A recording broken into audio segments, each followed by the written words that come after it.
It's evaluating expressions involving sine or cosine. So we see here we have cosine 2 theta, cosine squared theta, cosine negative theta. And we're given that theta is equal to 150 degrees. So one of the things that 2 theta,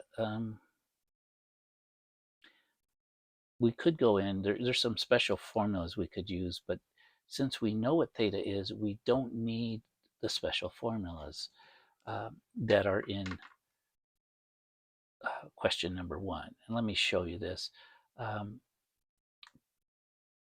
These will be for different types later on, but I'll go here. So there is a cosine of 2 theta or 2 alpha. There is a special formula, but notice it would involve the sine squared. I mean, we could use it, but we're just, since we know theta, we're going to go ahead. These formulas are particularly helpful if we don't when we don't know what the angle is, but we know the value of cosine and sine, the output values, not the input values. In this question, the reason it's different is they give us the input value. So this is going to be a more straightforward one than some of the others. So, okay, we take this, and we want to find the exact value for each expression. So if we have to go to those, we will, but that means not decimals. We can't just plug in our calculator and get a decimal answer. But we really need to be using the unit circle. Okay, so let's take a look. What we want is cosine of 2 times 150 degrees. So what we're looking for, 2 times 150 is 300, the cosine of 300 degrees. Now, if you have your unit circle, you could just look where is the 300 degrees and what is the cosine of that. But let's see, I don't have that, so let me see. Let me just make one up here real quickly. Do the big values. So this is 0. I know this is 90 degrees. This is 180 degrees. This is another 90. 90 plus 180, that's going to be 270 degrees. And then this one will be 360 degrees. So where's 300? Well, 300 would be from 270 would be another 30 degrees. So it would be like right here.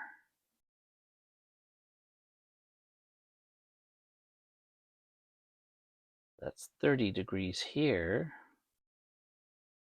which means this would be 60 degrees here, right? And this is the angle I really want to use. Okay, the 60-degree angle. So I use that as a reference angle, right? The reference angle. And I get the value of cosine. So this is 30, 45, 60. Just by knowing the values in the first quadrant, I can get the value down here, just knowing that since it's cosine, it's going to be the x-coordinate, and in the fourth quadrant, the x-coordinate is positive, so it'll actually be the same value as the 60 degree up here in the first quadrant, because it's also positive. So remember, cosine goes from large to small, because here the coordinates of this point here, x is 1, y is 0. Up here, x is 0, y is 1. So the x values are going from 1 to 0, so they're getting from big to small. So the way I do this from the unit circle is I count 3, 2, 1. I'm going to divide each of these by 2, cutting them in half because it's just this top half of the circle. And then we take the square root of the numerators. Square root of 3, square root of 2.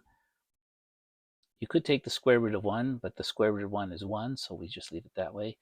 And that gives you we've got the x-coordinates. If you needed to get the y-coordinates, you do the same thing, but you go backwards. You go from small to large. And so sine would be 1, 2, 3. Divide each of them by 2. And then take the square root. Square root of 1 is 1.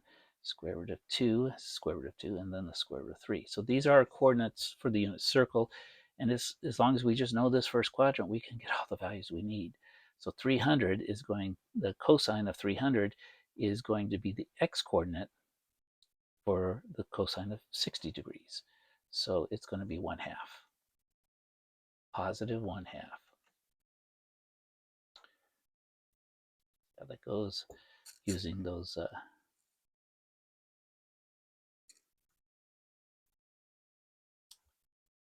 was going to say a reference angle approach.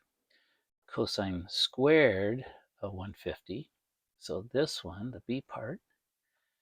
Now, even though this the square looks like it's on the cosine, what you have to do is it's really, it's just a way of writing it. It's really the cosine of theta, which is 150 degrees,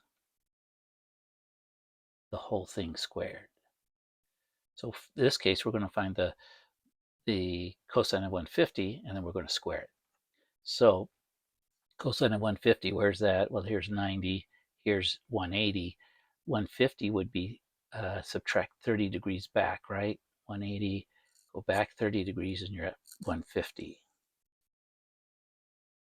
So here's 150 degrees. What is the reference angle here? The reference angle here is 30 degrees, the angle it makes with the x-axis. And so what we're going to do is we're going to use the cosine of 30 degrees. However, we're in the second quadrant. Over here, x values are negative, so our value has to be negative. So cosine of 150 is going to be square root of 3 over 2, but it'll be negative square root of 3 over 2. And then we're going to take that and square it. When you square a negative times a negative is positive. Square root of 3 is, when you square it, well, I guess maybe I'll do it step by step. So we take this, so really we're taking square root of 3 over 2 times negative square root of 3 over 2, just so you kind of see what's going on. You see it's going to become positive. Square root of 3 times square root of 3 is 3. No square root on there. 2 times 2 is 4. That's its exact value. Now, 0.75 would also be an exact value, but I don't know that they would accept the decimals, but certainly they'll accept the fraction. That's the B part. Now for the C part, with red, C part, we want the cosine of the negative of 150, so negative 150 degrees. And let's think about how that occurs. So that just means we're coming backwards. So that means this would be negative 180. So we're 30 degrees before that. So coming from this direction, we would be negative 90. Here we are at negative 150. Again, what would the reference angle be? That also would make it an angle of 30 degrees with the x-axis. So we're going to use the 30-degree number. And again, third quadrant, x is going to be negative, so it will be negative as well. Not negative because of the negative on the angle, but negative because of the quadrant it ended up in. Okay, negative on the 150 is just that we are measuring the angle backwards, I guess you could call it. We're measuring it clockwise, which is backwards for how we usually measure it. So this is going to be, again, the x-coordinate for 30 degrees, but since we're in the third quadrant, it's going to be a negative square root of 3 over 2. Okay, so that's how you kind of think your way through it, setting up a unit circle from scratch, and then moving forward. So here, get our fraction, get our square root, put our 3 and our 2, and you probably should remember to put your negative in first, because I sometimes forget, right? And again, you could put the negative up with the square root or down here, but not both, one or the other. If you put them both, it makes it positive.